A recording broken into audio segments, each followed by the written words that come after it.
So that's Monday, March 15th, 2021, coming up on Roland Martin Unfiltered. Folks, I am here in Atlanta, Georgia, where black activists are putting major pressure on business groups to come out against Republican voter suppression bills. We'll talk with the head of the Black Chamber of Commerce here in Atlanta. We'll also talk with what's happening in Texas, where Republicans are also trying to push voter suppression. Senator Ron Johnson, he said he wasn't afraid of the folks on January 6th, but if it was Black Lives Matter, that'll be a whole different story. We'll talk to Congresswoman Gwen Moore of Wisconsin about those comments. Also, on today's show, the issue of housing, black home ownership. John Hope Bryant of Operation Hope says a lot of black people have got this wrong. How a home loan is good debt. We'll explain on today's show. Also, folks, a recent survey talks about young people and their thoughts on the 2022 midterm elections next year. We'll talk with the pollster to break all of that down. We got a jam-packed show. It's time to bring the funk. I'm Roland Martin Unfiltered. Let's go. He's got it. Whatever the biz, he's on it. Whatever it is, he's got the scoop, the fact, the find. And when it breaks, he's right on time and it's rolling. Best believe he's knowing. Putting it down from sports to news to politics. With entertainment just for kicks, he's rolling. It's on go, y'all. It's Roland Martin, rolling with Roland now. He's funk, he's fresh, he's real, the best, you know he's Roland Martin now.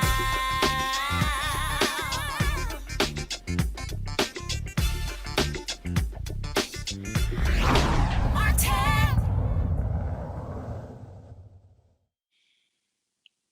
All right, folks, Roland Martin here, broadcasting live from Atlanta, Georgia. Sorry we had some technical issues that we're still sorting through, but we'll do the best that we can. All the focus right now, folks, on this state is on voter suppression. Republicans are doing all they can to suppress black votes and that of others, pushing forward bills that black activists say will do harm. They have been putting pressure on the Chamber of Commerce as well as many other groups, such as Coca-Cola, Home Depot, UPS, saying they should be standing up, coming out against these bills. Over the weekend, the Georgia Chamber of Commerce did, in fact, release a statement criticizing some of these proposals, saying they are working with people on both sides of the aisle. But activists say more should be done. Let's talk to the head of the Black Chamber here in Georgia. Joining us right now is Melinda Sylvester. She's president and CEO of the Greater Georgia Black Chamber of Congress. Melinda, glad to have you, Roland Martin Unfiltered.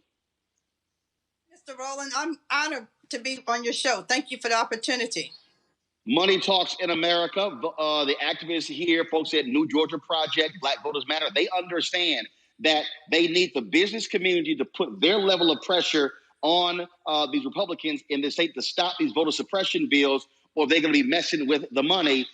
What is the Georgia Black Chamber of Commerce saying? What are you saying to your counterparts in the Chamber of Commerce? And what are you saying to these corporations in Atlanta and Georgia, Delta, Coca-Cola, UPS, about them using their voice to oppose what's happening in the state capitol? Let me get to the beginning of this. The Georgia Greater Black Chamber of Commerce have been working on this initiative, and we have been taking a stand saying all eligible voters should be able to vote. And what we created was, it's your business to vote. So we had been marketing businesses and voting for a long time. And so you've been doing that for a very long time. But let's talk about, though, let's talk about those companies. What do you want them to be doing? We want everyone to get engaged. It's going to take all of us. It takes public-private partnership. We need to revisit. There's some good in the legislation, like Sunday voting. There's some good having our poll watchers get training and important. There's some good where poll workers can work in adjacent counties and communities. So there is some good. What we would like to do is take a step back. Let's listen to voices that are different. And let's come back together at the table. There's no urgency to hurry up and push current legislation. I think it needs to be looked at. There's changes that need to be done. Let's look at the good. Let's do what's right. And then let's revise everything. But that's not what they're doing. They're not talking about those things, Melinda. They want to actually end early voting. They actually want to stop no excuse absentee balloting. They want to basically limit Sunday voting because they want to stop souls to the polls. They want to. So what the Republicans want to do is they are mad they lost with Biden, Harris winning, and Ossoff and Warnock, and they literally want to rig the election. That's what they're trying to do. Well, again, we believe all eligible voters should be able to vote. And we're talking with our partners. We're working with different organizations, and we're telling them, look, this is what the Black business community is saying. This is their expression. This is what the Black leaders are saying. Yes, we know the importance of voting, and we want to protect that. Let's protect democracy. And we need to run a state with integrity. With that point, though, look, what you have here is a problem in search of a solution. That's what Republicans are doing. I listened to what they said. Well, there are some people who question the integrity. So you literally upend the entire system because people can't accept they lost. What this is all about is trying to change the law because Donald Trump said it was fraud. But Republican secretaries of state said that wasn't the case. And so how do you deal with that where you have folks who literally want to change the entire voting apparatus because they're mad they lost? But again, we're collaborating with partners, and we're definitely working hard. We're working behind the scenes. We're definitely doing everything we can within our resources to make sure that doesn't happen. All right, Melinda, we certainly appreciate it. Thank you so very much for joining us. Thank you, sir. Appreciate you. Folks, as I said, this is not. I told you this was not going to happen just in Georgia. It's happening all across the country as well as happening in Texas. They are specifically trying to target Harris County. The Republicans there have proposed election reform. They want to stop curbside voting. They want to stop drive-through voting. All of the creative ways they were able to use to get folks to vote there in Texas. They want to stop all of that. Now I keep telling people what's going on here to understand what these folks are doing. They are going to try to use their majorities in the House and the Senate, as well as holding the governor's mansion to actually stop from voting. This is the greatest threat to voting since the Jim Crow era, and Republicans are leading this. My panel right now, of course, is Dr. Avis Jones-DeWeaver, a leadership strategist. We have Dr. Julian Mavo, president emerita, Bennett College, and also Omokengo Dominga, professional lecturer, School of International Service, American University. Let me start with you, Avis. This is pure Jim Crow. We can't look. They can dance all around. This is targeting of Black voters. And again, Georgia, Texas, Iowa, Pennsylvania, Florida, Mississippi, Alabama. We can go on and on. North Carolina. They want to stop the voting for Democrats. They want to stop Black people because they see the train that's coming down the track in 2022, and they're saying we want to guarantee victory. Yes, I have said for quite a while that the Republican Party seems to respect the Black vote more than the Democratic Party does, given the amount of investment, time, and effort they put into stopping our ability to vote. And now they've just taken it up 1,000 by what they are coordinating across the country. This kind of reminds me of the Stand Your Ground laws and how that was so well coordinated and replicated in states all across the country. They've basically taken that same playbook, and they're doing that now as it relates to voting rights laws, trying to undercut our ability to vote by specifically targeting our methodologies as well as our geographic concentrations in those various different states. And so absolutely, this is modern day Jim Crow. They're not even trying to hide it. They have gotten big, bad, and bold about it now that they're no longer under a fully strengthened Voting Rights Act. And that's why it's so important that we have legislation passed in Congress that's going to curtail these efforts by strengthening the Voting Rights Act and ultimately putting it back in place. Julian, Julian, back here in Atlanta, and I told folks this was going to happen. This was coming down the pipe, and we've seen what they're trying to do in Texas. And the governor admits today in Texas at a news conference there was no voter fraud. but he still wants massive voter reform. You know, Roland, they have gone and looked at our playbook, looked at the playbook of the voter activists, and gone directly at it. When you decide that there will be no Sunday voting, that means you don't want our souls at the polls. When you decide that you will not have the drop boxes, you're saying you got to come inside. Many people are reluctant to come inside. But one of the things that we must understand is that people like LaTosha Brown and others, they're smarter than these devils. They're smarter than these devils, and they're going to figure it out. And when they figure it out, it's going to be an issue of what will they come up with next. But I remember I had an aunt in Moss Point, Mississippi in the 60s who first learned Latin, Roland, had to learn Latin because she had to translate a phrase from English to Latin. So she learned Latin. Then they had the jelly bean test, where she had to figure out how many jelly beans were in a jar. But she didn't give up. She kept coming. And that's what these people understand, is that need to understand. Black folks going to keep on coming. Black votes are going to keep on coming. It may be more difficult, but we do have H.R. 1, and it was interesting about H.R. 1. It went down on party lines. One Democrat voted against it, but other than that, it was party line vote. And what does that say? Republicans don't want us to vote? What does it say? Yeah, of course. That's first of all, Omekongo, that's exactly what it is. Republicans don't want us to vote. This is pure Jim Crow.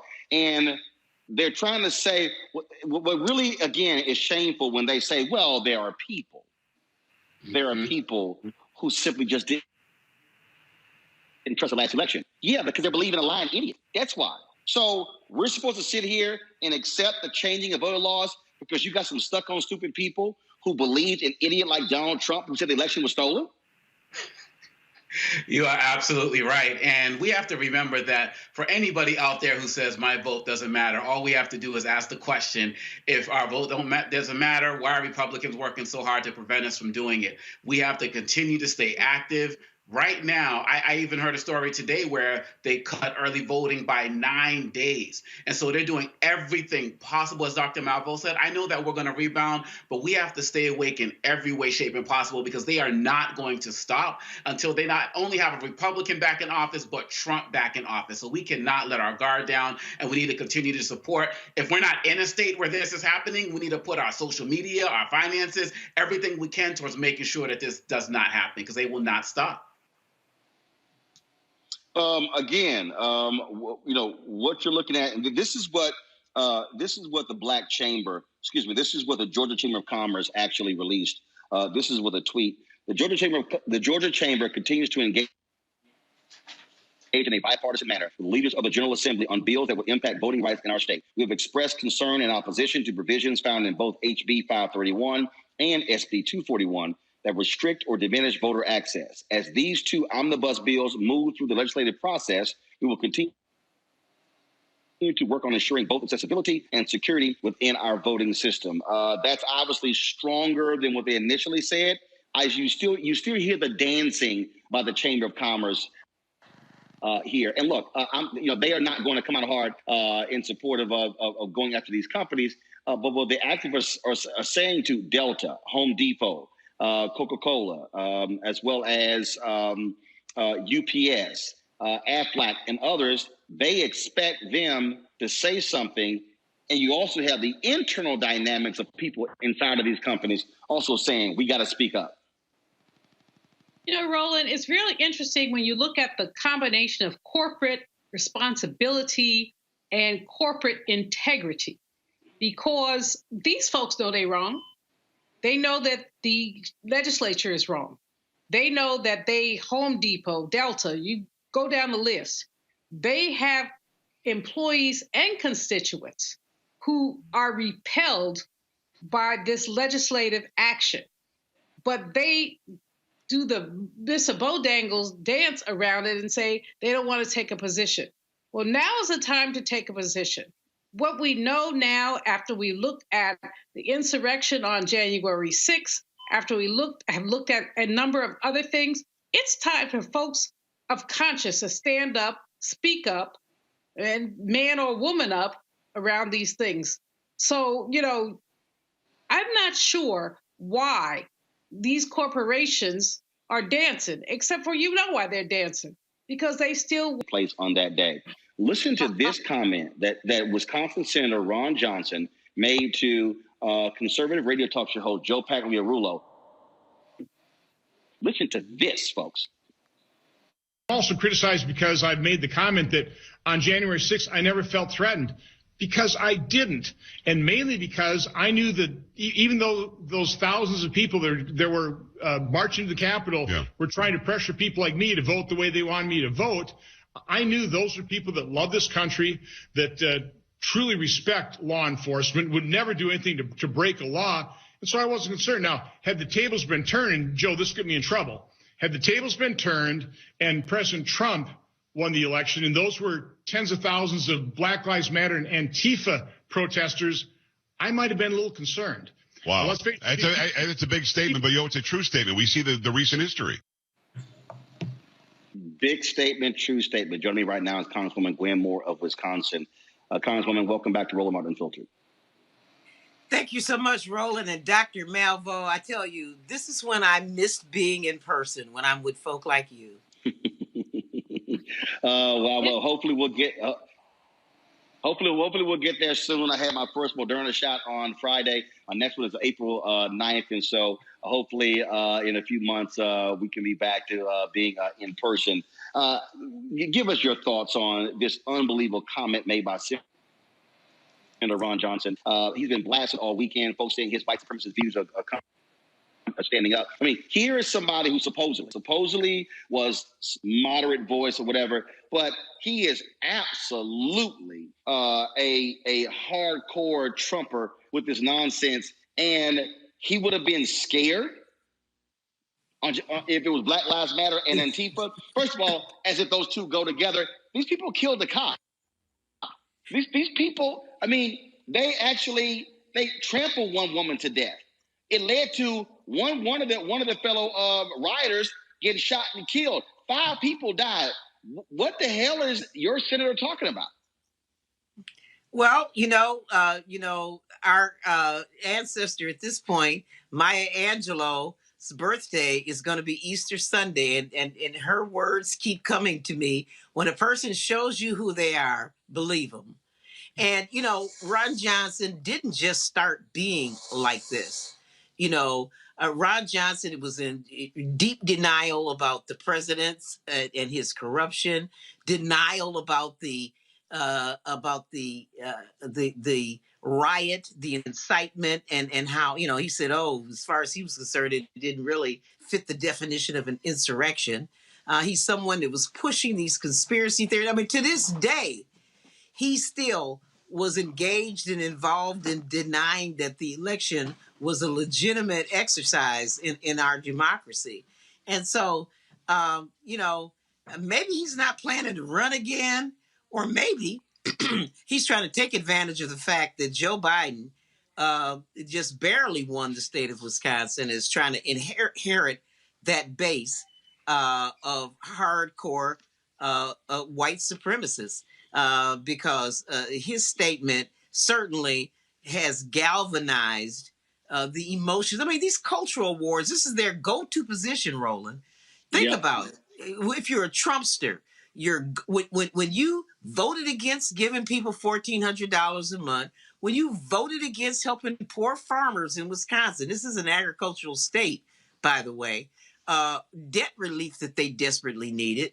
When you deny aid to restaurant and bar businesses that are barely hanging on to their chinny chin chins, you got to come up with something. And so these cultural wars work very, very well.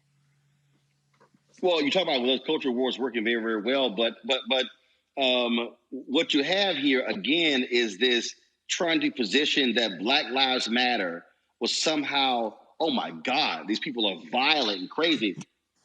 And you're sitting going, and maybe Senator Johnson, you're saying that because you're a white Republican, okay, who sides with them. But these people were hell-bent. to kill. That was their strategy. They were hell-bent to kill. And the FBI is arresting numerous folks constantly for what they were trying to do. I mean, this is like, what world is this guy living in? He wasn't afraid. And they had Kevin McCarthy out there. I mean, this isn't the first time that a minority leader was murdered right there in that storied building. And they were pounding on Kevin McCarthy's door, trying to get in while he called the president. And that was when he made the snarky remark, well, Kevin, you know, apparently you're not as worried about the election as they are. You know, he was tracking down his vice president next in line for the succession with a noose. And, you know, the noose just strikes terror in my mind as an African-American. They had a noose chanting, hang Mike Pence. They were looking for Nancy Pelosi. And so he was not frightened by his kindred spirits. But he would have been intimidated by, I mean, there were 10,000 or more protests. And like I said, these protests garnered the support of people from every race, every age group, every state. It became a global initiative after George Floyd and Breonna Taylor. I mean, all these people who were storming the Capitol. They were not Antifa. They were not Black Lives Matter. They were stone cold white supremacists, folk walking around with Nazi apparel, a Confederate flag, and he was not afraid among his brethren. What are Black folks there in Wisconsin? How are they responding to Senator Ron Johnson? He's up for re-election next year. I've made it perfectly clear we're going to spend some time there because folks like him need to be thrown smooth the hell out of office. Thank you so much, Roland. Thank you. And I'm going to hold you to that, to come on to the Milky Way, because we're going to need it. I mean, this is a swing state. We have some of the worst conditions for African Americans in the country here. Those data get buried underneath the fact that, you know, we're not Mississippi or Alabama or somewhere with large numbers of African Americans, but per capita, we have the most incarcerated African Americans, most redlined, least home ownership, worst place in the country for Black children. So many indicators, so much of the misery index. And the last thing we need is a senator who wants to cast fear and apprehension and doubt into the minds of Americans about the worthiness of African Americans. And so, come on, we have a very bright group of Democrats forming a Democratic primary. And I wouldn't be surprised if Ron Johnson decides to run, that there wouldn't be somebody, among Republicans who would challenge him, because he is out to lunch. Well, he gave also indication that he may not even seek re-election. Either way, Senator Johnson, a bullseye's on your back in terms of taking you out for re-election. Bye, Senator Johnson. That's what it boils down to. Bye. It's time to go. And so this is where black votes are going to be critical there in Wisconsin, and with the white folks in Wisconsin step up as well. So Congresswoman Gwenmore, we appreciate it. Thanks a lot. Thank you. Avis, I want to start with you here. Your thoughts on these comments, what he said, and again, what he's basically saying is, oh yeah, if those Black people have come, I would have been scared to death, but I was with my white brethren and the Trumpers, and I was safe and comfy. The man's a liar. Wasn't it just a couple of weeks ago when he was trying to sell the lie that it was actually Antifa that raided the Capitol? I mean, clearly he lied there. Here, he may or may not be lying, but the reality here is that he is definitely trying to appeal to the white supremacist base of the Republican Party, of what is the Republican Party right now. And so, it's really interesting how right now people have gotten so used to being so flagrant with their racism. And the fact that with this particular Republican Party, it's actually used as an asset because they know that that is now the base, the core. The new Republican Party is the Trump Republican Party, which is the white supremacist, white nationalist, redneck Republican Party. That's who he was talking to. And the fact that he would sit there and say, these people aren't criminals and they wouldn't, they love the country, was especially ridiculous, given the fact, as you pointed out, they murdered, they maimed, they actually were in the process of a lynch mob. The only other thing I would do, quite frankly, if I was in Congress right now, if he's going to make statements like that, then he needs to honestly be investigated to see if he was in some level of collusion with these people, because we know that they did have inside help. In fact, I believe that they had inside help, not only from Capitol Police, but also from some Congress people. So to me, I'm really wondering why some of the Democrats don't start to open up some investigations on their colleagues who are clearly in cahoots with these individuals who put all of their lives in danger. Omicron ago, that was a story over the weekend where Democrats made it clear that they won't even work with any Republican who voted not to certify the election. That should be the position. Democrats should simply say, "Oh, I'm sorry. If you voted, if you made any comment with the January 6th insurrectionists, if you voted not to certify the election, I'm gonna show you the hand. You can't even come talk to me. Don't even come near me, because that's part of the problem." To me, that's exactly what should be going on. That's exactly what needs to happen. The Democrats need to play hardball. You come in, you got the White House, you got the Senate, you have Congress right now. Trump has shown that he's a loser all across the board. And so even when you see with the stimulus bill, many Republicans across the country supported it, but not these so-called leaders in the House and Senate. So we don't need them. We need to go forward, work to build common ground with the people who want to work with us. But we know that they're going to be the party of opposition. They stated it. They did it with Obama. They're doing it now. We need to go forward and we need to build, because 2022 is going to be equally crucial. So I say to the Democrats, stop trying to work with these people. This is a party, as it has been said by Dr. Avis, of racists, of anti-Semites, of homophobes. They don't care about us. They care more about the Marjorie Taylor Greens of the world. We don't need them. Stop trying to work with them, and let's get to the work of helping the people, period, bottom line. These people are pure evil, Julian, simple as that. And for them to endorse and support what took place on January 6th and give lip service, we can't ignore it. And so there has to be an absolute repudiation and say, no, we're not dealing with any of y'all folk. We can't trust you. And y'all support people who want to put people's lives in danger. And if you still fly down to Mar-a-Lago and taking a picture of that white supremacist Donald Trump, then the hell with you. Well, Democrats have to draw a line in the sand. Joe Biden has said, President Biden has said he wants to be inclusive, bipartisan, blah, blah.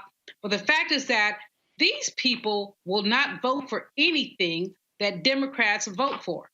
Let's look at H.R. 1, which went down on strictly partisan votes. They say they want us all to be able to vote. They lying.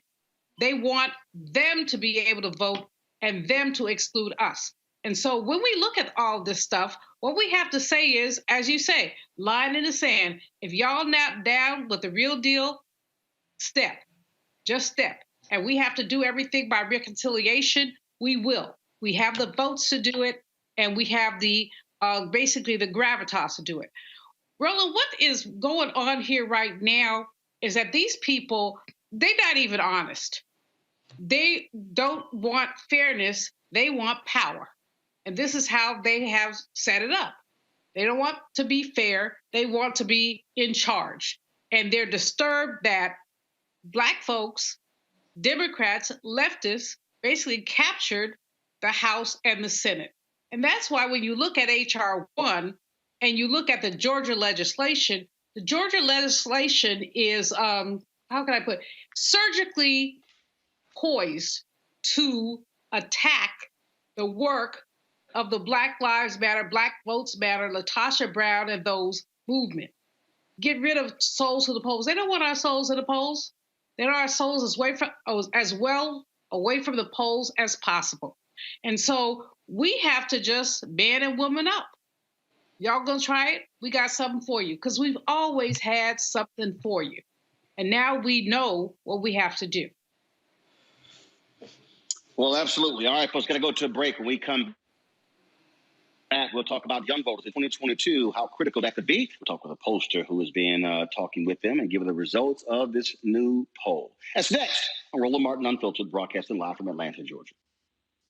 Senators, this cannot be our future. Do not concede, Mr. President. Fight hard. This cannot be the future of America. That's what we got! The fuck, let's go!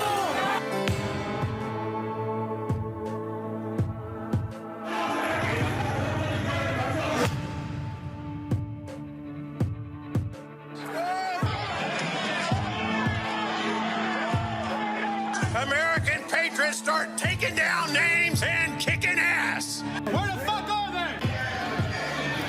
Everybody stand down! Where the fuck is this? People died that day.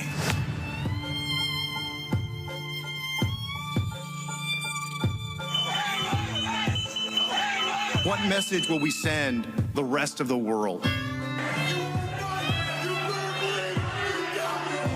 What happened today in Washington, D.C. is not America has stood for some very important things. I think what we've seen in the United States is terribly distressing. Incited by the current president. President Trump. The world is watching and wondering whether we are who we say we are. You were patriots, just like the patriots gathered at Bunker Hill. The election in many ways was stolen. Blessed are the peacemakers, for they shall be called the children of God. And at one point, people started chanting, kill him with his own gun.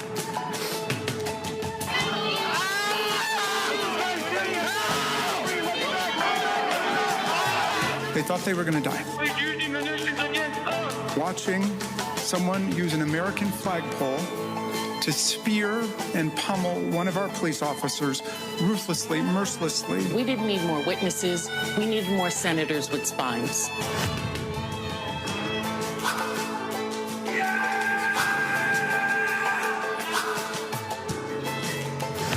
President Trump declared his conduct totally appropriate. So if he gets back into office and it happens again, we'll have no one to blame but ourselves. The work you do is important. A lot of people depend on you, and you deserve respect. Respect includes making a decent wage that reflects how hard you work for your community. So what's the best way to make sure you get the pay you deserve? Join a union. Union members are paid more than people with similar jobs who aren't in unions. For women and people of color, the union difference is even greater. The respect you deserve, the pay you've earned. That's the union difference. Yo, what's up? This your boy Ice Cube. What's up? I'm Lance Gross, and you're watching Roland Martin Unfiltered.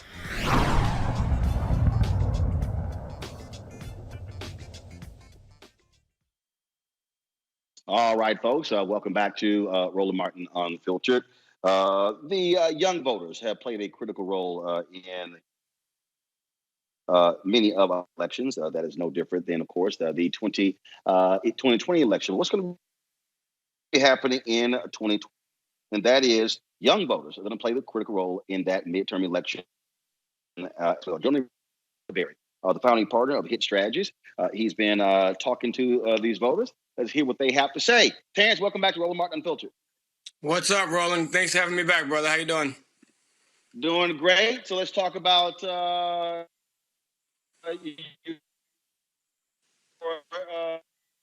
election. We get, as you keep moving forward, younger voters will play an even bigger role. What are you seeing? What are you hearing about what happened in 2022? You know, Roland, young voters are becoming not just the biggest voting bloc in America, but they remain the most diverse voting bloc in America. 37% of voters in 2020 were under the age of 39. That's the millennials. That's Gen Z. But again, what's unique about them is the diversity within this generation. We hear a lot from Democrats and from other politicians talking about removing identity politics and turning towards economic economic issues. The truth is, Roland, for young people, their identities are their politics. You know, they lead with issues like immigration, with issues that are central, like racism, which is the number one issue across all races of young people. Racism and discrimination has emerged as a top issue. So that's really what's shaping their political identities and shaping their political participation. And that started, Roland, in 2020 during those protests following George Floyd's death, where we saw the protest following George Floyd's death. The complexion of those protests began to change, and they began to look a lot more ethnically diverse. The majority of protesters after George Floyd's death were actually young white people. And so that's really what we're starting to see shape up here, and understanding how to speak to those priorities is going to be critical if Democrats want to hold power in 2022. The clear-cut Democrat-Republican thing. Obviously, when you look at issues, and you have these voters who say they may not turn out. Their deal is, look, if I'm not being satisfied, I may stay at home. So what should candidates be saying to reach them? What should they be saying to touch them? Well, first thing we have to do is we got to disaggregate a little bit, right? Young voters are very diverse. So that you got Gen Z and millennials, and there's a lot of difference there. But ethnically, when you look at young voters, we really got to start looking at young voters of color very, very differently than we look at young white voters. There's this perception, Roland, that young voters are much more progressive, that even young white voters are much more progressive. And while they align with Democrats on a lot of the issues, on climate, on student loans, on the need for police reform, when you start looking at disaggregating them by race, young white voters are participating politically a lot more like white voters than like young voters. And so when we're talking to this younger generation, we have to keep the operative word is still white. That's right. The word is still white. That's exactly right. And so the truth is that the young white voters aren't significantly more progressive. There's just significantly less of them in this generation because it's so diverse. And so when you look at a state like Georgia, 60% of white voters under the age of 30 voted for Donald Trump. But 67% of white voters overall in Georgia voted for Donald Trump. And so young white voters, again, are operating a lot more like white than they are like young. And so, and that's why I think there's this effort on the part of folks to say, oh, well, we've got, young voters. I'm like, no, you can't just say young. You got to keep that focus on, no, they may be young,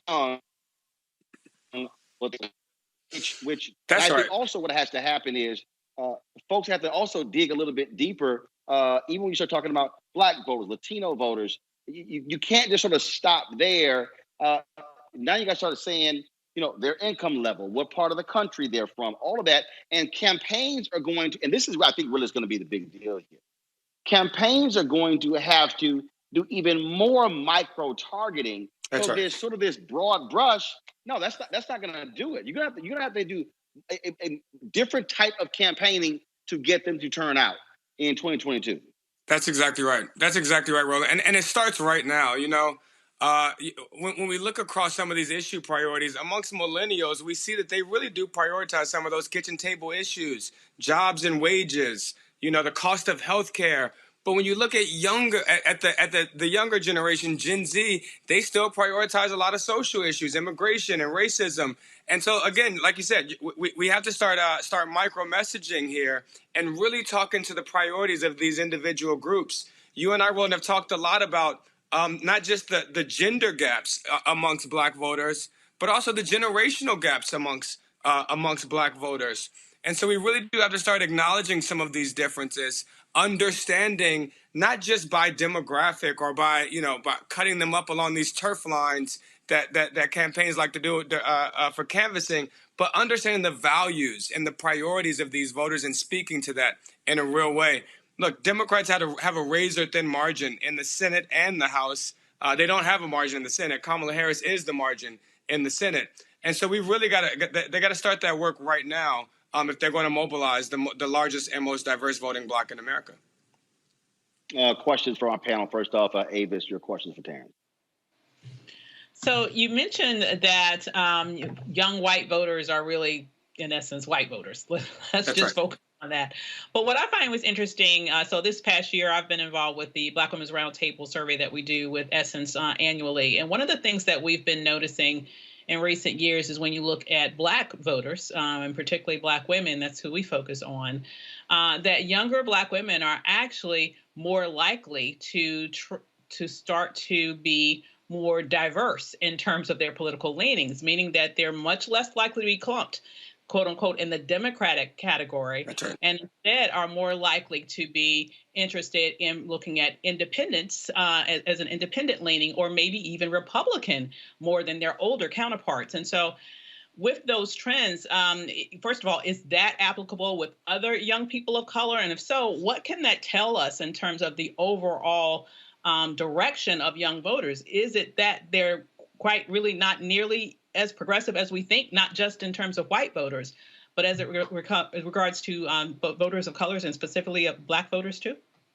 That's a great question. And, you know, I mentioned the gender gap between Black voters, where Black men are slightly less likely to support Democratic candidates, slightly less likely to personally identify as Democrats. But the same gap exists amongst generationally, that young Black voters have less loyalty to the Democratic Party, less affinity to Democratic candidates, and are less and quite frankly are more likely to consider and to support Republicans. But the differences are important. For the gender gap, Black men are more likely to support Republicans because they are in fact more conservative on some issues. But for younger generations, it's not because they're more conservative. When we talk to young Black voters in focus groups, the reason they are less likely to support Democrats and more likely to consider Republicans, it is punitive. It is frustration and cynicism toward the Democratic Party, and what they would consider a herd mentality. And so they are willing to consider options. And that is why Democrats do, in fact, have to start treating young Black voters and Black male voters as a persuasion audience. What have you done lately is a question that young Black people bring to the voting booth. Julian? I'm shaking my head because I'm thinking about what you're saying, especially around what Democrats promise and what they don't deliver. The Biden-Harris ticket promised higher minimum wages, student loan recovery or forgiveness, and now they're doing the Mr. Bojangles thing where they haven't done that. Meanwhile, Republicans have not promised Black people anything. So I understand why many young voters are disillusioned, but what have Republicans done to make them feel affinity? Absolutely. So two things to respond to there. One is what the Biden-Harris administration has and has not done. Recognizing that the Biden administration has been in office for less than 90 days, you know, but they do have an exceptional approval rating amongst young Black voters. Joe Biden has a 61% approval rating, which is exceptional and significantly higher than the 18% approval rating that Donald Trump had with the same group. But the Biden-Harris administration is going to have to spend just as much time marketing what they do as they spend governing, right? For young Black voters, the single most important issue is racism and discrimination. But if I focus group 10 random young Black voters from across America right now, they don't know about the Racial Justice Task Force that Susan Rice stood up within a week of the Biden-Harris administration. We can debate about the teeth that task force has, but there's no debate about whether or not it is significantly more progress than Republicans have made.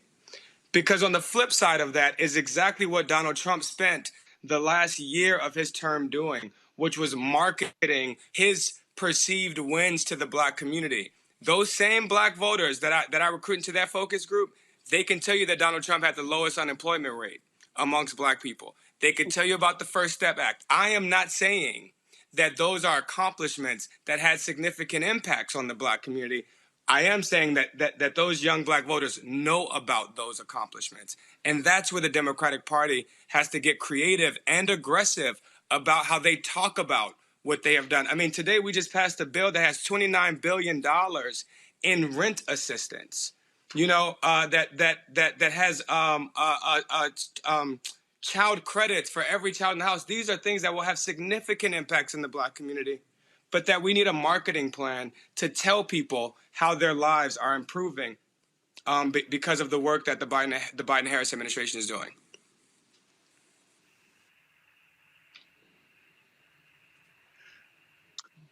Terrence, I got one more question from our panelists. Go right ahead, Mukongo.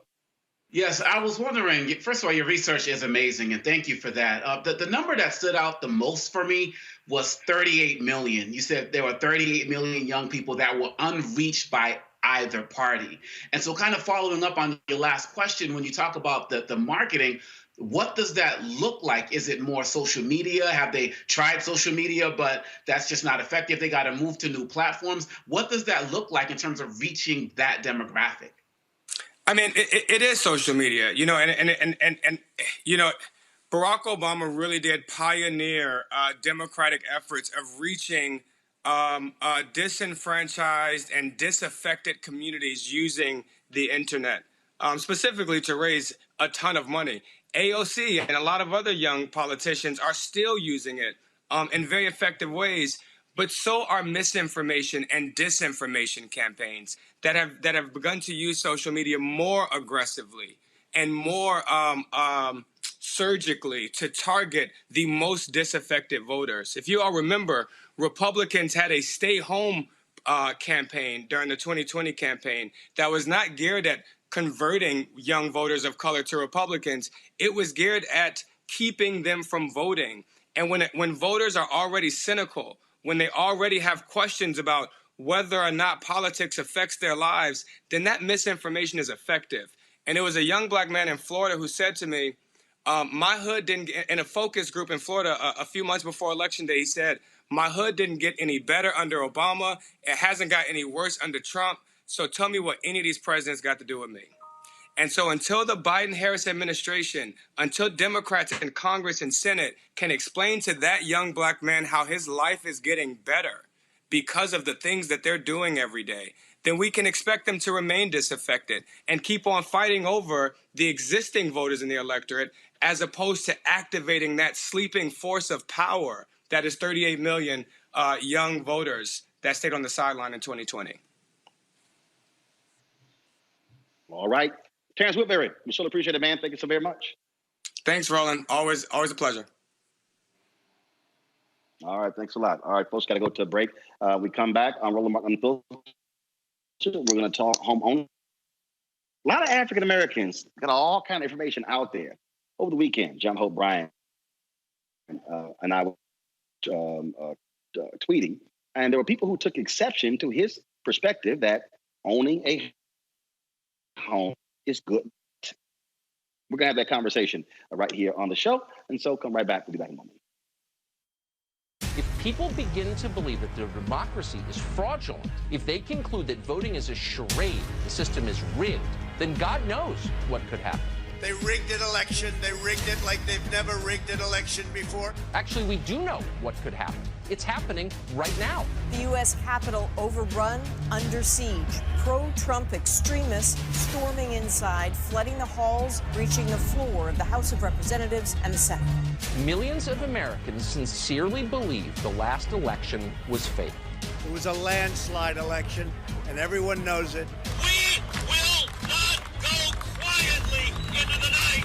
When thousands of your countrymen storm the Capitol building, if you don't bother to pause and learn a single thing from it, then you're a fool. I know your pain. I know you're hurt. We had an election that was stolen from us. We got to this sad, chaotic day for a reason. It is not your fault. It is their fault.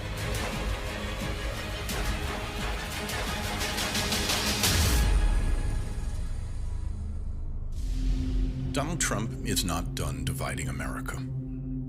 He's come out of hiding to find his old friend, the spotlight. On Sunday, he took the stage at the Conservative Political Action Conference in Orlando, Florida, where he lobbed insults, spread conspiracies, and lied. This election was rigged. The same things he's done for 4 years, with no concern for the destruction he leaves behind. He'll get the attention he craves. After all, even condemning him feeds his insatiable need to be seen. Which is why it's more important than ever to remind ourselves that in November, one thing became clear. America is not Donald Trump. America is the people whose names you may never hear, whose only fame will be among those whose lives they touch, but who are the best of America, all the same. They're doctors, nurses, healthcare workers, the people working tirelessly to get every American vaccinated against COVID-19. They're the disaster relief workers and first responders, holding up their Texas neighbors during the harshest winter the state has ever seen. They're the people who show up, lend a hand, and give a damn when their fellow Americans are in need. Remember them. The lives they lead are the best proof that Trump is a liar. Because America's greatness comes from us, not him. The Lincoln Project is responsible for the content of this advertising. What you're speaking on is taking risk. What you're speaking on is sacrifice. What you're speaking on is actually putting yourself in the mud to be in whatever positionality you play in this society. You got to make a choice to say, I'm going to roll over and let these white folks come in here and do what they do, or I'm going to at least choose to be a resistor in this component. Where I do my thing, I'm going to resist. I reside with the resistors. If you find me, I'm going to be with the people. If I'm washing dishes, we dropping dishes. If I'm delivering pieces, we taking some back to Pookie and Ray Ray because we know they ain't got no food at the house. Whatever I'm doing, I'm never in the position to reaffirm a goddamn thing that they got going on. And I don't care how I play it. I don't care what I put on. I don't care what suit, what tie I put on. I don't care how clean I look for the day. I don't care how prestigious I talk for the day. If I'm in the building, black folks getting something out the deal. Hello, everyone. I'm Godfrey, and you're watching Roland Martin Unfiltered. And while he's doing Unfiltered, I'm practicing the wobble.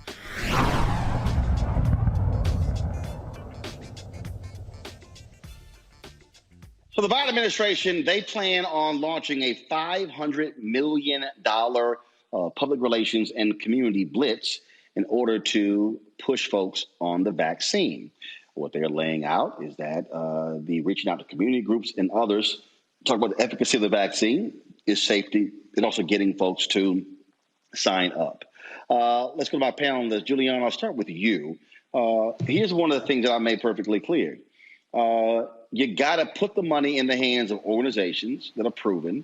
You got to access black media. And what you can't do, and let's just be real clear, you can't put it in the hands of white ad agencies who do not know anything about black people in order to talk to us about it. That has been a fundamental problem in the past. And so I am hopeful with Susan Rice being there, part of her portfolio, dealing with race equity, Cedric Richmond, Karine Jean-Pierre, Simone Sanders, and others, that we're going to have an effort where that $500 million is not going to white communities.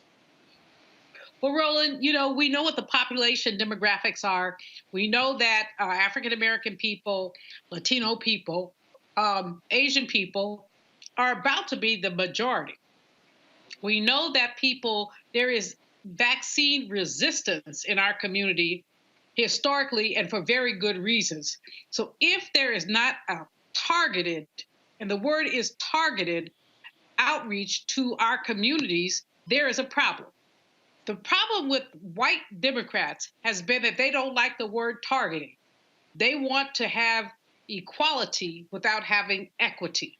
Equality says everybody gets the same thing. Equity says everybody gets the same access. And so if we all have the same access, Roland, they would be cutting up a 5, 10, 20 million deal with you, with BET, with a bunch of other folks who are doing the work. But this is going to depend on leadership. Cedric Richmond is amazing. Susan Rice has good sensibilities, but white folks are white folks. So what they gonna do? Well, but here's one of the issues here as I'm sitting here reading this political story on this very issue here on the Congo, and that is this here. They're leaning on the Ad Council. The Ad Council ain't the most diverse group in the country.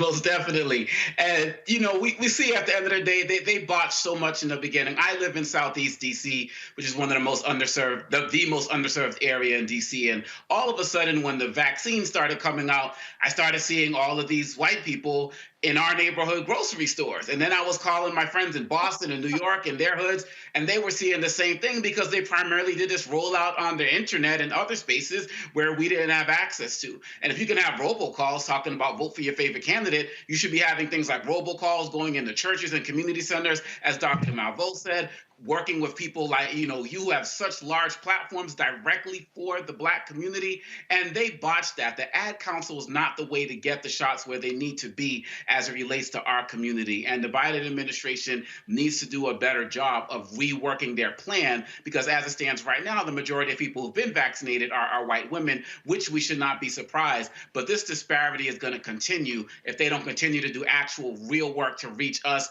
where we are every single day. And they have the ability to do that, and they know how. They just got to actually show the will to do it.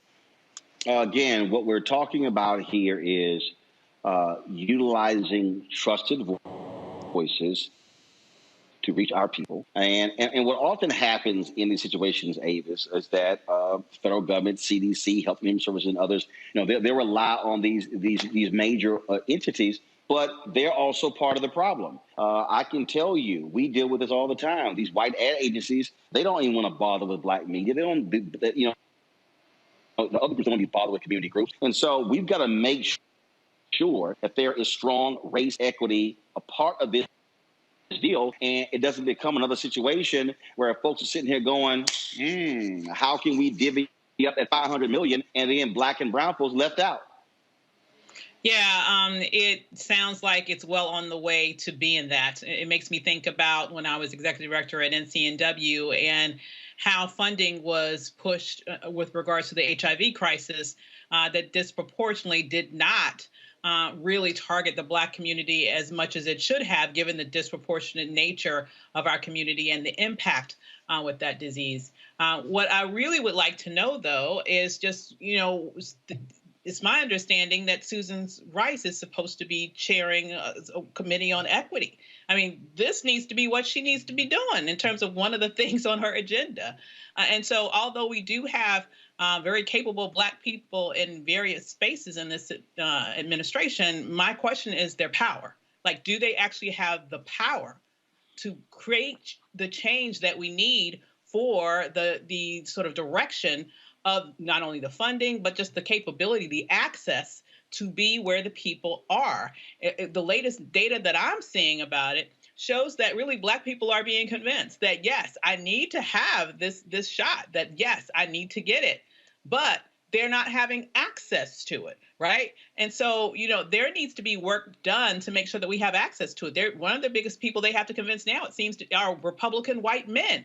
And so the issue isn't as much, you know, just the messaging, but it's also, are people able to get it in their communities and how it's actually being distributed? All of these things need to be attacked from an equitable standpoint. And right now, by all indicators, it isn't.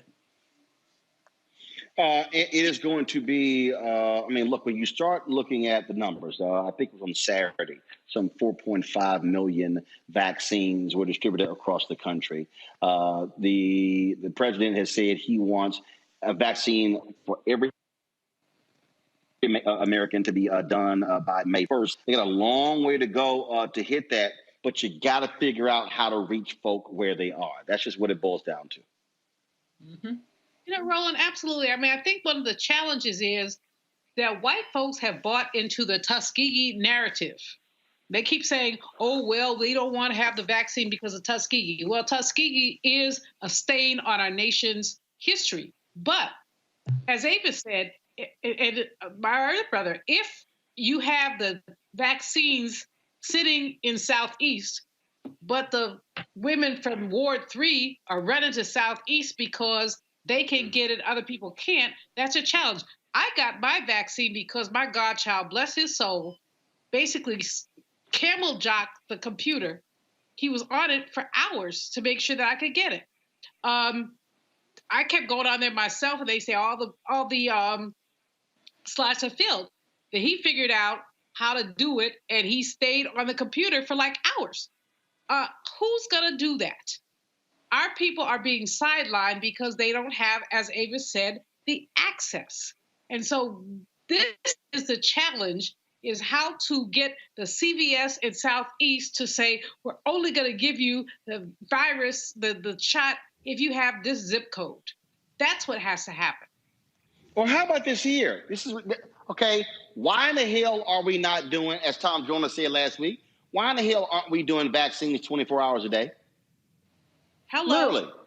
I don't understand. I don't understand why you take their grocery stores. There are Walmarts. I don't understand why we're not doing 24 hours. Why is it not around the clock? So that way, those folks who want to go at 2 o'clock in the morning, look, if you can open some damn stores early for Black Friday, you damn sure can figure out how to do 24-hour vaccines.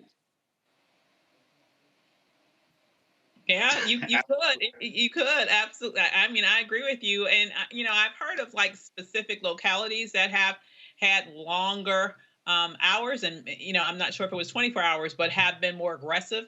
But it takes that type of creative thinking. It takes that type of desire to make a difference. And then we also have to realize that there are some states where we know that people are openly jerry-rigging the system for white privileged people, like in Florida, for example. So, a lot of this has to do with who's in charge, because it's 50 different systems in essence, because we have 50 different states.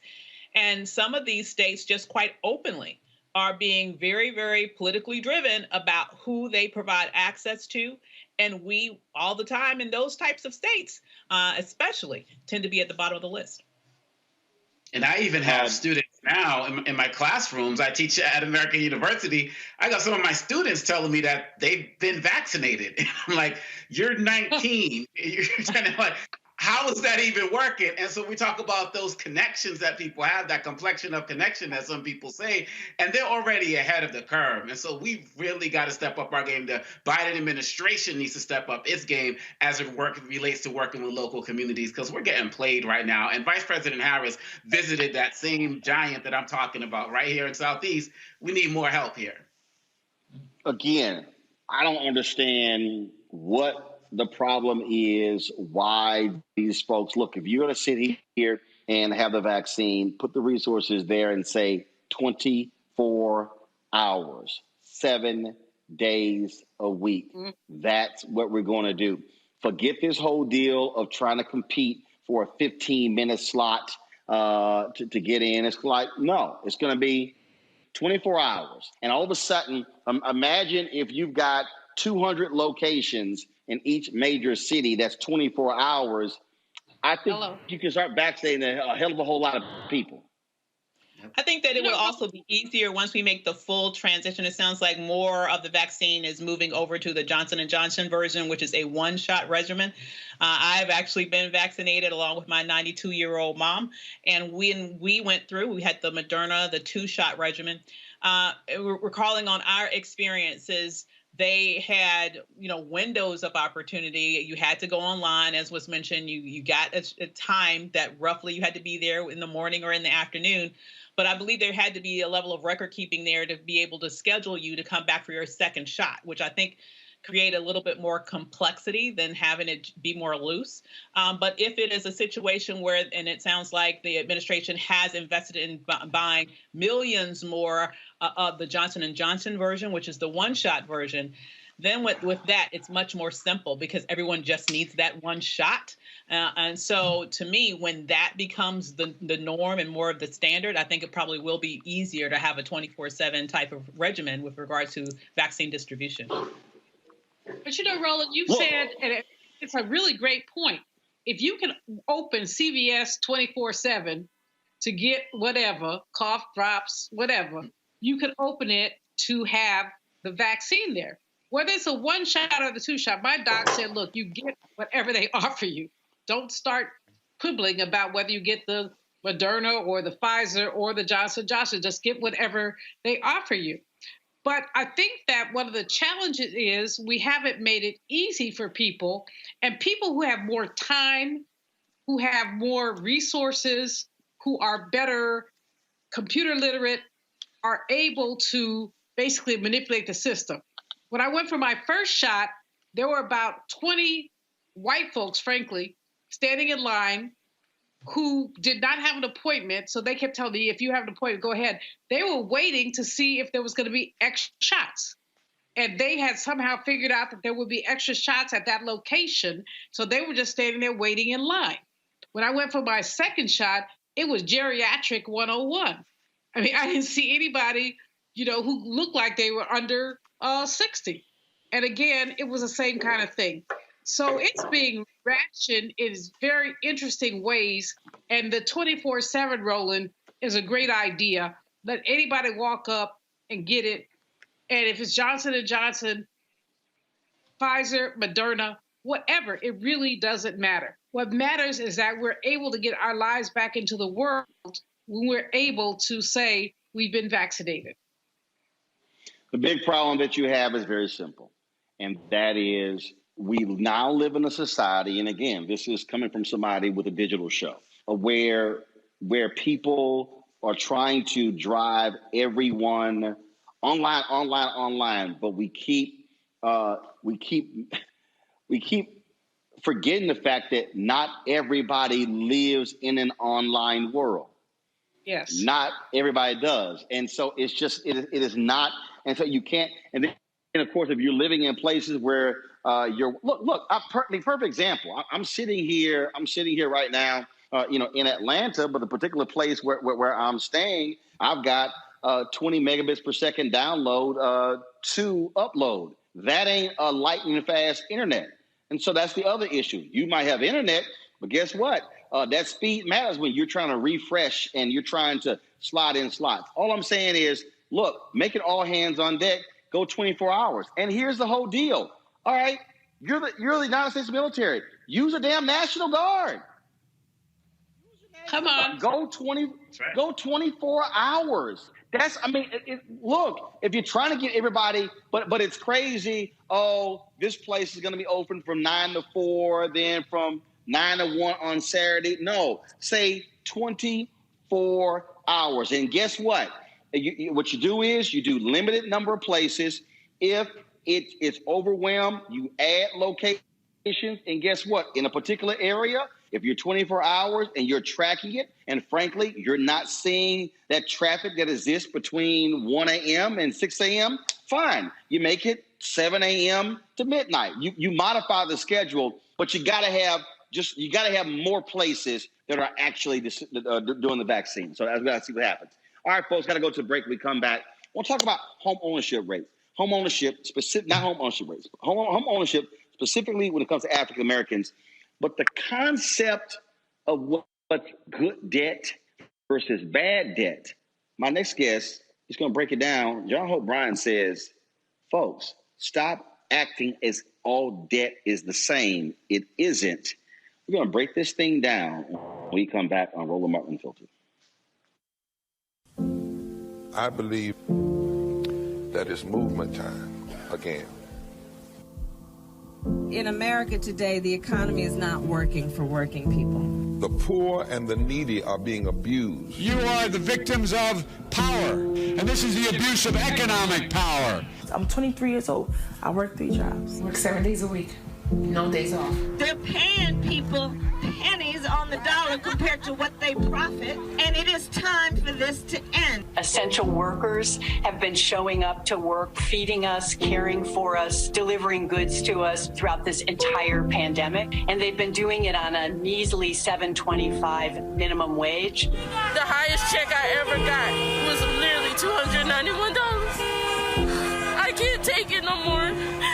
You know, the fight for 15 is a lot more than about $15 an hour. This is about a fight for your dignity. We have got to recognize that working people deserve livable wages. And it's long past time for this nation to go to 15 so that moms and dads don't have to choose between asthma inhalers and rent. I'm halfway homeless.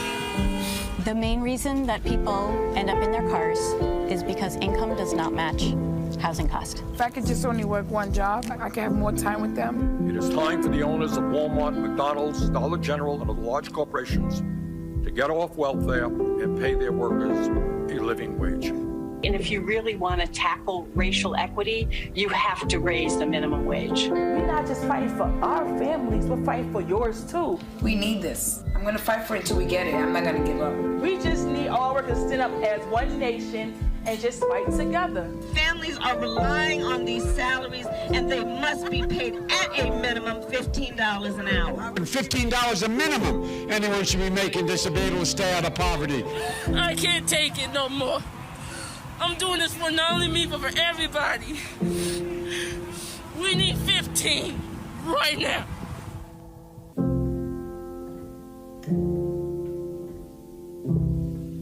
Hey everybody, it's your man Fred Hammond. Hi, my name is Brescia Webb, and you're watching Roland Martin Unfiltered. Ow.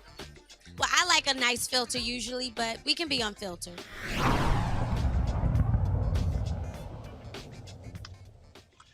Black folks in America have the lowest home ownership rate at 47%. White Americans, 76%.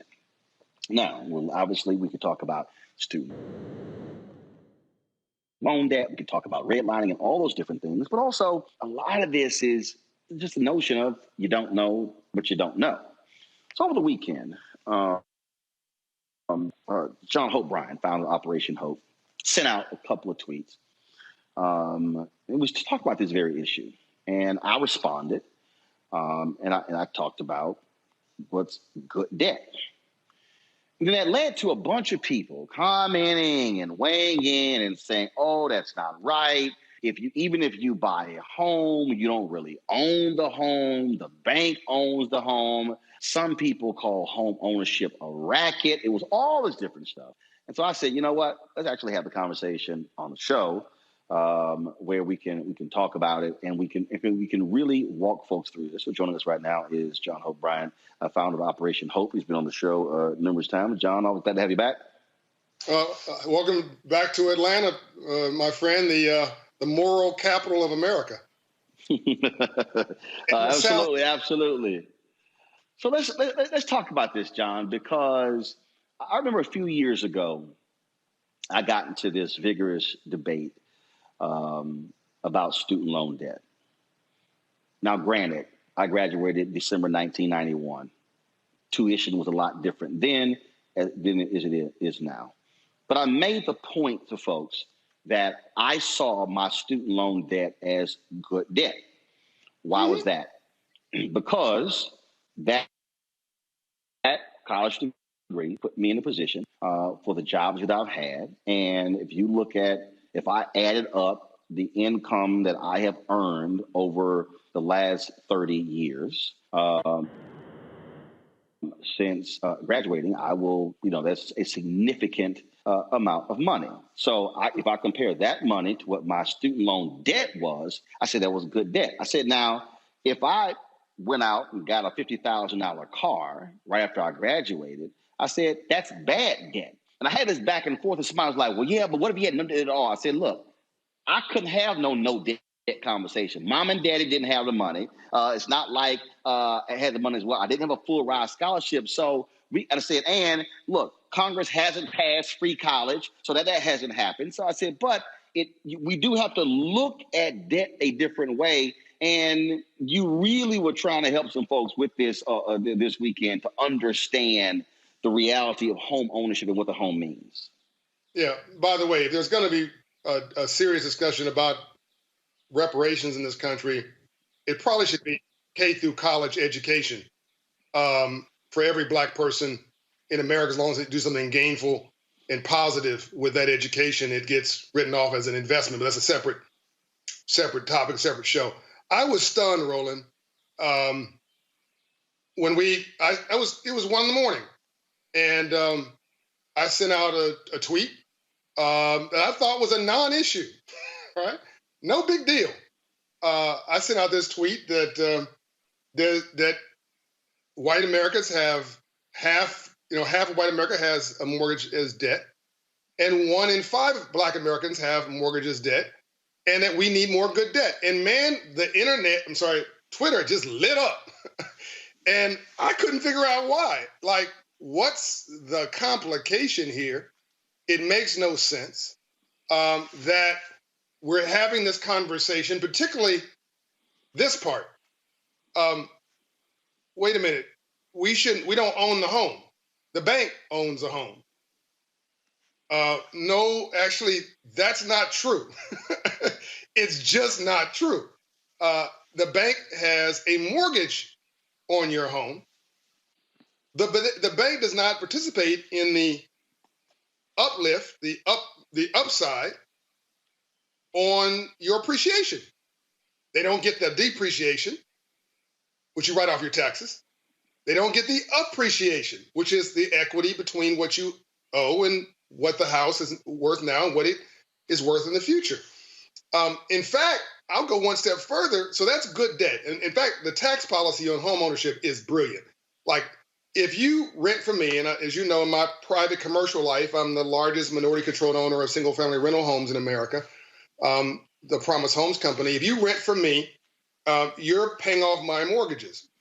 All good. I think I'm providing a good service as an affordable housing owner. But I really want you to become an owner and not be paying off my debt. I want you to have your own mortgage debt that you pay off, and you write off in every payment you make. You're writing that off of your taxes. You get that money back. So you're getting the benefit of depreciation. You're getting the benefit of appreciation. The house gains in value. By the way, Roland, you mentioned an auto loan. A Mercedes, you have a loan on a Mercedes, and the loan is 26%. Like one of our clients last week, we got him from a 26% interest down to 3% by getting his credit score up 80 points. But if you have a 26% interest or an 18% interest on your Mercedes, that's not a Mercedes, that's Mercedes payments. Can I get an amen? So not only is that good debt, Roland, and not only did wealth in this country get created through real estate. I mean, when Europe sent folks over here with titles, as you know, Roland, a governor, all it really meant was, it's like AKA, governor, AKA meant owns tens of thousands of acres. If you were a mayor, or whatever the version of a mayor was back, they changed the title, AKA I own, thousands of acres. It was all about land ownership. It was all about land ownership. And what did they bring the slaves to work on? Land, right? So that's where wealth came from in this country. And it was another misnomer. Somebody said, well, billionaires don't have debt. What are you smoking? There is no billionaire on the planet who's a billionaire without good debt. Anyway, this obviously just lit me up because I'm just so heartbroken that my people are laboring under such bad information, which means we don't participate in the two things, Roland, that create upward mobility. Here's two things that have never gone down in the history of America: real estate and the stock market. Now, somebody, Roland, will say, watching this show, no, not true. John's wrong. We had the depression of 2009, the recession of 2009. We had this. Yes. Here's what happened. It went up and it corrected and went down. Then what happened? It went up again and corrected, and it's going to correct again, and it's going to go up again. These things, these two indexes, and education was probably the third one, Roland, have never reversed and gone the other way. The thing that even the point that you were making about being able to write off the interest on your taxes, again, it's sort of how you look at that. I'll give you an example. When I made the decision, I'm gonna pay my house off, my home in Texas. My accountant said, I say don't do it, by the way. Yeah, go ahead. Right. The accountant told me don't do it because we're getting the deductions. And I then sat down and I said, okay, I want you to tabulate the deductions. I said, what is it? They said, oh, well, it's the interest that you're paying. I said, right. So I want you to multiply that by 20 or whatever. I said, so you want me to keep paying the mortgage and keep paying that interest? Uh-huh. I said, for the tax write-off, if I pay the house off, I own it outright, and the only thing I'm paying annually are the property taxes, which can also be written off. So let me stop you. Let's be intentionally argumentative here. All right. So as brilliant as you are, and you're really brilliant, I did a whole video on the genius of your publishing library. So, but as genius as you are, let's just be argumentative here. I'm going to say respectfully, you're not right enough. Because the beauty is that if you have leverage on that house, a good debt appreciates, is debt associated with something that appreciates. Bad debt is financing jewelry. Bad debt is financing, sports tickets and financing a vacation, right? But good debt is, so if your house is appreciating and you have some debt against that house, 70 cents on the dollar, you have 30 cents against the 70 cents, but the house let's say the house doubles in value. If you own the house outright, okay, you doubled your money. But if the house doubles in value when you only have 30 cents in it, well, my God, the multiple on that is through the roof because you have very little of your equity your money at risk against the debt. Everybody who has succeeded in building legitimate wealth, please, if you're watching this documentation, this almost a documentary what Roland's doing here. If you're watching this program with Roland Martin Unfiltered, write this down. You can only build wealth in your sleep. You only build wealth by compounding. That's it. It's different. It's different from making money and getting paid and getting that check. I'm so tired of people saying I'm trying to get paid. So what Roland just described was peace of mind. Okay, that's what Roland just described. I have a lot of my celebrity friends. They I own this house. Okay. But that's called peace of mind, not peace of mind.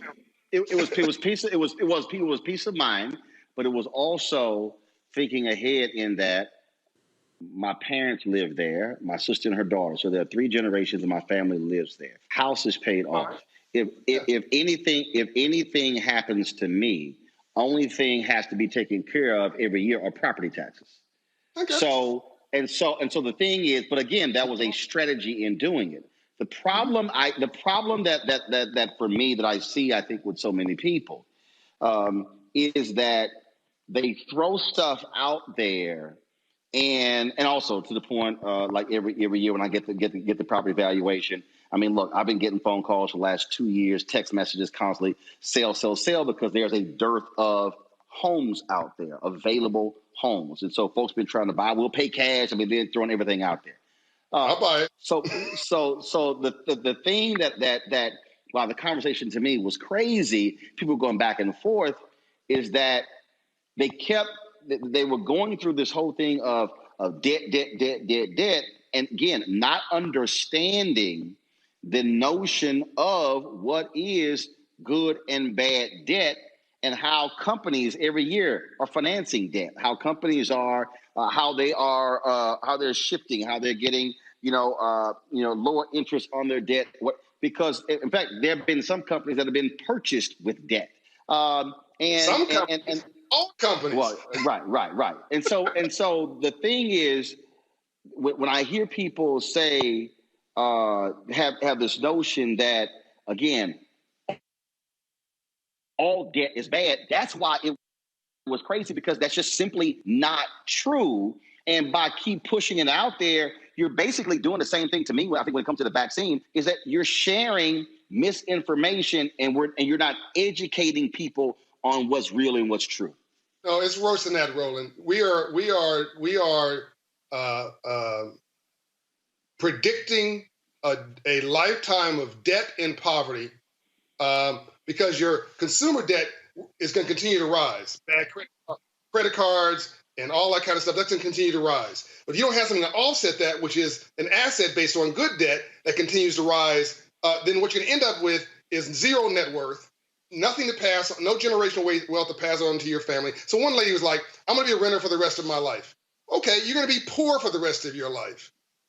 Because the only way that the average person in America builds wealth, let me rephrase that, the most popular, most credible route, factually documented, that the average American family builds wealth is through their home. It's the equity in their home. Where the equity for the start of the business come from? From the home. Where does somebody want to secure, your consumer loan from? Your equity from the home. When you pass on the glory, God bless you. If that should happen, happen. God bless your family. Then where do they get the largest increase in wealth? From the home.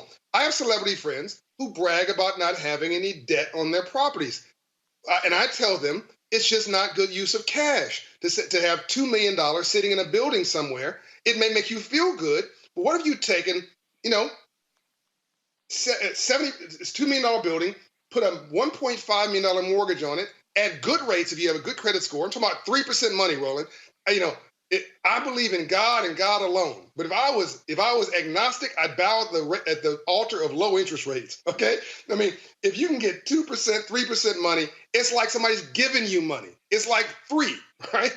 And if you have good credit score, 700 or above, you can get 3% money right now. I'm in a house that has 3% money. I don't know how the bank's making any money, but it's brilliant for me.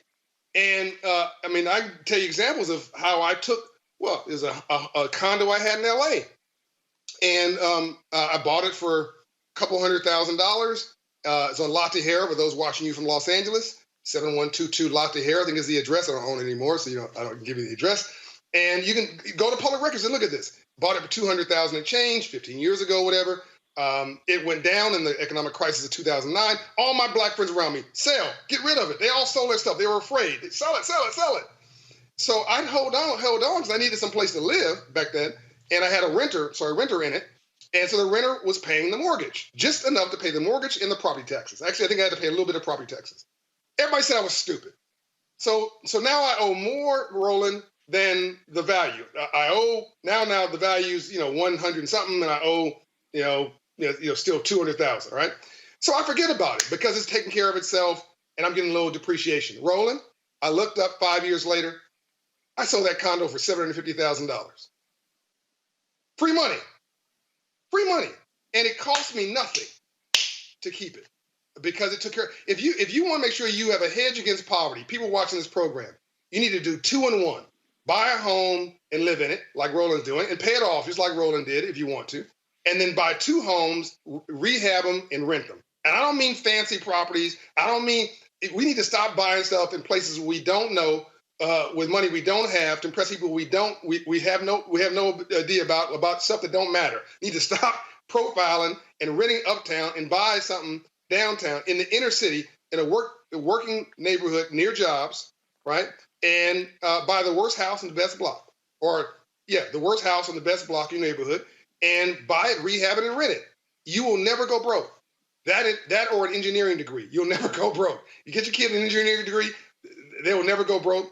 There's only 5% black engineers in this country, right? And there's more jobs looking for people than the other way around. And real estate, again, keeps going up, even in black neighborhoods. And I'm prima facie evidence of that. I own 700 homes in Atlanta and Florida, and I'm going to buy a bunch more. I'm telling every church, buy their block. Okay, I'm getting off the topic. But the bottom line is, it's about buying. Julian Mavo, I want to go to you. You're an economist. Hey, Julian. The thing Giuliani just goes to is when I use that phrase, when you don't know, you don't know. It speaks to the absolute need for comprehensive financial education, literacy, and where we're walking people through step by step to begin to understand this system and how we should be better taking advantage of it. Roland, Brother Bryant is absolutely brilliant. He's a colleague, and I appreciate him and appreciate his words. What I'd like to say about this is everything don't work for everybody. So some people are going to buy their home. They don't care about what they have access to in terms of interest rates and such because of the security. Others are going to use home ownership to leverage their wealth. Real estate was a historical foundation for Black people over the years, and we can go back and look at it. It's less so now, but back in the day, as John has said, people would buy their block, buy the house next door, do that because that was really the wealth that they were building. This is important from the perspective of the ways that we build wealth, the things we do to build wealth, and the diversity of our approach to wealth building. But I think that I missed a Twitter storm. I guess I just missed it, but I'm not on Twitter every day. So I missed a Twitter storm, but I think that what John has said is important. It's not definitive, but it is important. Buy a home, because most people, not Black people, most people build their wealth through home ownership. Most people, about 70% of their wealth is around home ownership.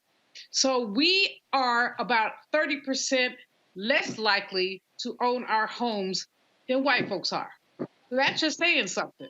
So John's got a great point, and I think that people should pay major attention to it. And I just appreciate being on here with him. The brother's bad. She's bad. I want to go to Avis. Avis, your thoughts on this? Yeah, it is unfortunate that, so many are so far removed from this concept that there was such a, huge backlash with regards to a statement that, should be quite a well-known thing. I mean, when I think about, for example, where my son is right now, I have a son who's graduate school at Johns Hopkins right now. It's all virtual with the pandemic, but, he's thinking next year if it opens up, he's looking at how can he buy a multi-family house in Baltimore so that he can live in one side of the house and then rent out to at least 2 other spaces where other renters can live. Mm-hmm. And I'm thinking, that is a wonderful thing to do. I would love to see us be in a place where we can start to think about how we can actually narrow that racial wealth gap, because as was mentioned, we will never get there just by working more. We will never get there just by earning more money. You have to have some assets that will actually appreciate over time so that you can build wealth.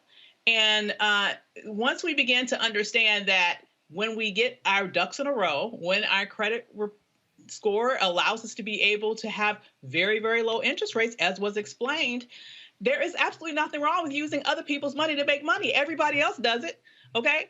And so I'm hoping that people will take advantage of the information that they're getting here today and start to think a little bit more broadly about different ways that we could leverage our earnings and turn it into wealth with proper investments just like this. Omekongo. I think that this is powerful, and I feel like this entire show we've been going back and forth with these conversations about access to information and access to, whether we're talking about the vaccine, whether we're talking about voting, and now when we're talking about housing, this is like that one thing where there's just so much information out there that we can readily get. We know that historically, every time there's been an opportunity to get access to housing, we've been denied. But right now, when I'm hearing what Mr. Bryant is saying, I just wish that, I don't know, I just have a question for you, Mr. Bryant. Like, what do you feel is the best way right now to get financial literacy out to our communities? Is it schools? Is it online programs? Is it YouTube courses? What's the best way to get what you're saying in the hands of more people so there isn't that Twitter storm out there? Yeah, we got to make smart sexy again. We've been making dumb sexy for a long time, man. We've dumbed down and celebrated it. Quincy Jones says it takes 20 years to change a culture. His birthday was yesterday, by the way. And in the last 20 years, we've made dumb sexy. Yo, what's up? You know what I'm saying? No, I don't know what you're saying, man. Speak English, speak. Like, talk to me, lead me better, right? If we go to club tonight. So the COVID approved club. We go to club tonight and we see the cute girl or the handsome guy. Hey man, you cute or you're handsome. What's your credit score? What's your business plan for your life? Are you an owner? You have an ownership mentality. We need to know what's in here and not just what's on here. And your, excuse me, I can say this on Roland Martin Unfiltered, I think. Your assets cannot just be on your ass. We got to stop having lifestyle riches as a strategy. It's not riches. In fact, getting paid, as a young lady said, has nothing to do with building wealth. Zero. And so we got to basically, sir, we've got to get celebrities and ball players and folks for whom people pay attention to really begin to bake this in, and it's beginning to happen. And I think we need to make financial literacy the civil rights issue of this generation. We need to make it like the law funded by Congress, K through college, free financial literacy. And I think Ms. Malvo will agree with me on this, and I think she's brilliant, by the way, long underrated, brilliant. I think we should have introduction to entrepreneurship in high school. Because if you can't get a job, then let's help folks create them, which is why Operation Hope is so passionate about 1 Million Black Business Initiative that we launched with Shopify to get all our businesses online. 96% of our businesses don't have an employee. How do you build wealth that way? I mean, how do you do anything that way? You're on a treadmill. You're on a treadmill. And we're stressed out. We're exhausted. What did Malcolm X say? We've been bamboozled. We've been tricked. We've been fooled. Here's another one. I mean, I just couldn't believe that Roland and I spent going back and forth. I think with Roland was a day and a half on Twitter. Yeah. With people. They were absolutely sure they were right, and they were wrong. It's just wrong. Everything that was said, with all due respect, I love you very much, it's just dead wrong, and somebody has to lay it out. So we got to make this appealing and interesting, and here's the good news. People can still do it right now. They can. Last point, John, you said earlier, you had a guy who had a Mercedes with a 26% interest rate, and by raising his credit score 80 points, he went from 26% interest rate to 3%. 3.5, 3.7. I put it on Twitter. I have the exact number. Yeah, his payment dropped like a rock, So there's two ways to make money: make more or spend less. Do you know, Roland, that 41% of Black people have a credit score below 620? Basically half of us. So when you go to the bank and the bank turns you down for a loan, not you, because you'll get whatever you want, turn it down for a loan, we assume it's racism. Well, historically it has been. But right now, I think the gentleman said, I want hair like his, by the way. You got to show me how to do that. The gentleman said, but in 2021, my mother's credit score is 867. I think she told me 2 days ago, which means my mother's not Black, she's green, right? She can get anything she wants. So if you can get your credit score up today, so the reason that they're giving decline may not be because you're Black. It may be because your credit score stinks and the bank's not going to tell you because they don't want to be sued. Half of us are locked out of the free enterprise system. You can't get a small business loan unless you have a 700 credit score. That's another show you need to do, which is this free money coming to Black people through this $1.9 trillion stimulus bill. That's a whole deal all by itself. That's a whole show all by itself. But we will. Trust me, we will. Yeah, I'm just exercised about this, man, because I think we're living in a moment in history, like right now. But history doesn't feel historic when you're sitting in it. It just feels like another day. And I think if Dr. King was alive today, this is what he'd be obsessing with right now. And we never got the memo on money because of Freedmen's Bank after the Civil War, after Lincoln was assassinated, it was closed. That bank was chartered to teach free slaves about money. So other than Ms. Malvo and a few others, there's nobody doing this advocation. And meanwhile, the world is passing us by, Roland. There's a whole other show on difference between cash flow and wealth. Two completely different things. I get so tired of you saying, I want to get this money. I want to get paid. I can get this dollar. I could care less about getting money. Let me build wealth. It'll create cash flow. John Hope Bryant, founder of Operation Hope. We certainly appreciate it. Where can people get more information about Operation Hope? OperationHope.org, or download the Hope in Hand app on your phone. It's all free, by the way. There's no charge for these services. Or call 888-388-HOPE, or just talk to Ms. Malvo, because she can probably hook you up all by herself with her just some individual counseling. But we do counseling in 26 states for free. Well, folks, you can't say you didn't have the information and no one ever told you about it. John Hope Brown, we truly appreciate it. Thanks so very much. Love and light. All right. I want to thank my panel as well. Folks, if you want to support what we do here, Roland Martin Unfiltered, your dollars make it possible for us to have these type of conversations. You can do so by joining our Bring the Funk fan club. Our goal is to get 20,000 of our fans to give, on average, $50 each for the year. That's $4.19 a month, 13 cents a day.